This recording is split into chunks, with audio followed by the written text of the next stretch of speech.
Hello, എല്ലാവർക്കും നമസ്കാരം. ഞാൻ Bibu. Bigg Boss Malayalam season 7 ഒരു ദിവസം കൂടെ ഉള്ളൂ, കഴിയാറായി. ഇതിലിപ്പം കുറേ നല്ല മുഹൂർത്തങ്ങൾ, ഏതൊക്കെ സിറ്റുവേഷനിലൂടെ കടന്നു പോയിട്ടുള്ള മത്സരാർത്ഥികൾ, ഇത് ഇപ്പോൾ അറിയാൻ സാധിച്ചിട്ടുണ്ട്. നൂറ എവിക്റ്റഡായി എന്നുള്ളൊരു ന്യൂസും കൂടെ നമുക്ക് അറിയാൻ സാധിച്ചിട്ടുണ്ട്. അതെല്ലാം ഓരോരുത്തരെ ഡിപ്പെൻഡ് ചെയ്തിരിക്കും. ഓരോ ഫൈനൽ 5-ലുള്ള എല്ലാവർക്കും ഓൾ ദ വെരി ബെസ്റ്റ്. ഏറ്റവും നല്ലൊരു വ്യക്തിക്ക് തന്നെ ബിഗ് ബോസിൻ്റെ ആ ഒരു കപ്പ് കൈകളിൽ എത്തട്ടെ. അതോടൊപ്പം തന്നെ എനിക്കൊരു കാര്യം കൂടെ പറയാനുള്ളത്, നമ്മൾ നല്ലത് കണ്ടാൽ നല്ലത് തന്നെ. ഒരു വ്യക്തിയുടെ കാഴ്ചപ്പാടിൽ അവർക്ക് അവരുടേതായിട്ടുള്ള ശരികളുണ്ട്, അവരുടേതായിട്ടുള്ള തെറ്റുകളുണ്ട്.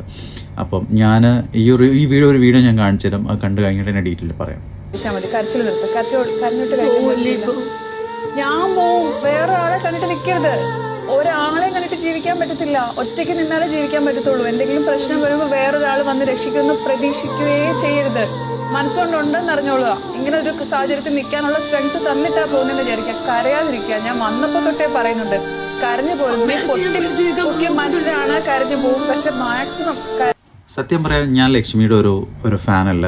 ലക്ഷ്മി ഇതിനെ ബിഗ് ബോസിൽ മുമ്പ് പറഞ്ഞിട്ടുള്ള ആ ഒരു പ്രസ്താവനയോട് ഞാൻ യോജിക്കുന്നുമില്ല ആ സമയത്ത്. ഇപ്പോൾ അതൊക്കെ ഓരോരുത്തരുടെ പേഴ്സണൽ ആയിട്ടുള്ള കാര്യങ്ങളാണ്. ലക്ഷ്മിക്ക് ആ ഒരു സംഭവത്തിനോട് താല്പര്യമില്ല എങ്കിൽ അത് ലക്ഷ്മിയുടെ മാത്രം പേഴ്സണൽ ആയിട്ടുള്ള കാര്യമാണ്. അത് നമുക്കും ഇപ്പോൾ എനിക്കിഷ്ടമില്ലാത്ത കാര്യങ്ങൾ ഞാൻ ഒരാളുടെ മേലെ അടിച്ചേൽപ്പിക്കുന്നത് അത് ശരിയല്ല. അപ്പോൾ ഇപ്പം ഞാൻ കണ്ട ഒരു വീഡിയോയിൽ എന്തൊരു ആശ്വാസമാണെന്നറിയോ. എല്ലാവരും കൂടെ വന്നിട്ട് വളഞ്ഞാക്രമിക്കുമ്പോൾ അതിൽ ഒരാൾ നമ്മളെ കൂടെ ചേർന്ന് നിന്ന് ആശ്വസിപ്പിക്കുക എന്ന് പറയുന്നത് ഏറ്റവും വലിയൊരു കാര്യമാണ്. അത് ലക്ഷ്മിയിൽ കണ്ട ഏറ്റവും നല്ലൊരു ക്വാളിറ്റി ആയിട്ട് ഞാൻ പറയുന്നു.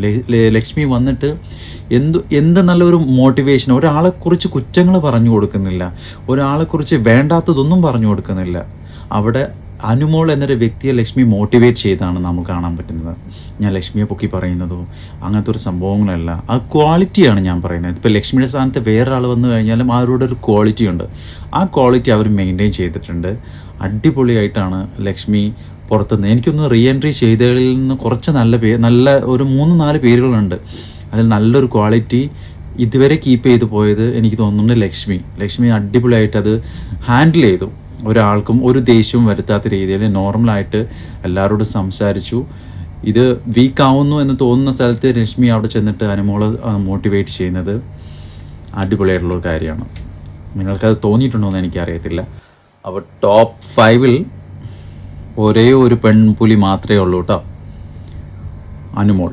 എല്ലാം ദൈവത്തിൻ്റെ കൈകളിൽ, പ്രേക്ഷകരുടെ കയ്യിൽ. Okay, thank you so much guys.